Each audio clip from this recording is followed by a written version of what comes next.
মহাদেব, জয় তারা, জয় বাম।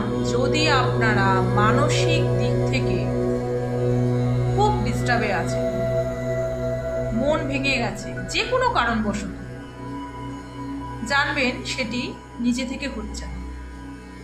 খারাপ কিছু জিনিস, খারাপ কিছু ঊর্জার কারণেই কিন্তু আপনারা ডিপ্রেশনে চলে গেছেন, মানসিক দিক ভেঙে গেছে, কারোর সাথে কথা বলতে ইচ্ছা করছে না, কাউকে ভালো লাগছে না, সহ্য হচ্ছে না, কিছুই যেন মনে হচ্ছে ভালো লাগছে না, খেতেও ইচ্ছা করছে না। জানবেন খারাপ কিছু ঊর্জার কারণে আর আপনার লাইফে ডিস্টার্বনেসের জন্যই কিন্তু আপনি ডিপ্রেশনে যাচ্ছেন। তো এই কাজটি পট করে ফেলুন। চটপট যদি কাজটি করতে পারেন তো আপনি লাভবান হবেন। কি করবেন? যদি সামনে অমাবস্যা পান, অমাবস্যা দিন করুন। সামনে যদি শনিবার পান, শনিবার দিনকে করুন। 7টি পান পাতা নিয়ে আসবেন বাজার থেকে, 7টি লবঙ্গ, 7টি এলাচ, 7টি গোলমরিচ, 7টি শুকনো লঙ্কা, সবকটি একসাথে নিয়ে আপনার মাথা থেকে পায়ের নখ পর্যন্ত 7 বার ঘোরান। গায়ে স্পর্শ করাবেন।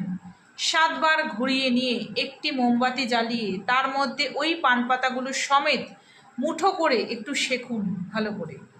একটু সেঁকা হয়ে গেলে আবার 7 বার মাথা থেকে পা পর্যন্ত ঘোরান।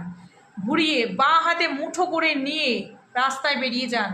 3 রাস্তার মোড় যেটা সামনে পাবেন সেখানে ছুঁড়ে ফেলে দিয়ে পেছন ফিরে তাকাবেন না, রিটার্ন চলে আসুন, এসে হাত মুখ ধুয়ে নিন। যদি এটা প্রায় করতে পারেন বা 3 বা 4 বার করেও থাকেন, করে নিন, দেখবেন নিজেই বুঝতে পারবেন নিজের অবসাদ যে গ্রস্ত হয়ে গেছেন সেটি কেটে যাবে। এটি করুন, নিশ্চয়ই উপকার পাবেন। জয় মাতা।